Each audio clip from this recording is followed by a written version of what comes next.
vegetable things. You know, you pay all this money for all these posh vegetable crisps, and actually you can just make them with carrots, parsnips are really good. But it's like you can just shave vegetables and put them on there. So I'm just using scraps, but you could actually just shave some veg. And I'm just going to put a little bit of oil. So I'm just going to put a little bit. You could put some chilli on there. I'm just going to put a little bit of paprika on, and get these out. A little bit of salt. So I'm just going to put a little bit of salt on there, and then I'm just going to mix them up. Now, good idea for this is actually put a timer on, because you will forget about them. Spread them out a bit, and then I'm going to put them in the oven. But first of all, I'm going to get some bread, and I can't believe I've got half a loaf of this, but I went a bit mad making bread, and yeah, the kids didn't actually get through the second half. So I'm going to chop that, and we're going to make croutons. This is a good way of doing it. So if you're going to work and you're taking some soup with you, you've got donkey bits, because I don't know about you, I do like my bread, but I know eating too much is probably not too good for us. So if you make croutons, you get that comfort from eating bread, but you're only eating about a third of a slice rather than 2-3 slices of bread. So I'm going to keep them as sticks, and the rest of it I'm going to cube up. You can use any bread, but I tend to use, normally I don't normally use half a loaf like this, but normally I just use the crusts.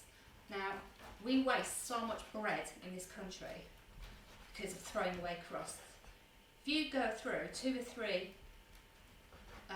loaves of bread in a week, and the average crusts weigh between about 75 and 150 grams, depending which brand it is and how thick the crusts are, because they know people leave crusts, so they've made the crust bigger. So you waste a lot of bread. So all those crusts like this, just, you know, when you've got something in the oven, just put them at the bottom or near to the end of cooking or afterwards, and just dry them out. Right, so I've got a tray of croutons, which is about equivalent to about 4 crusts really, normally. And I've got my veggie things. So we're going to put them in the oven, and I'm going to put the timer on, because if I don't, I'll get doing something else, get nattering, and forget about them. So I'm going to put that on for 25 minutes at 150. Let's have a look. Oh, there we go. Right, they're ready. So, nice. Whoop. You've got some nice crunchy vegetables there. So the more potato you leave on them, the more they taste like chips. Really nice. Oh, I'm hungry. Right, here we go.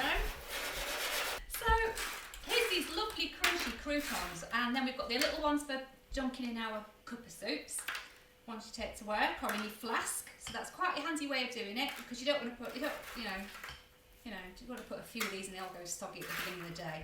So that's great, but we need to let them cool down. So if you put them in an airtight container, you could put it in a plastic container too, but just wait till they're dry. We're going to might get some condensation in them. You don't want mouldy, smelly breadcrumbs.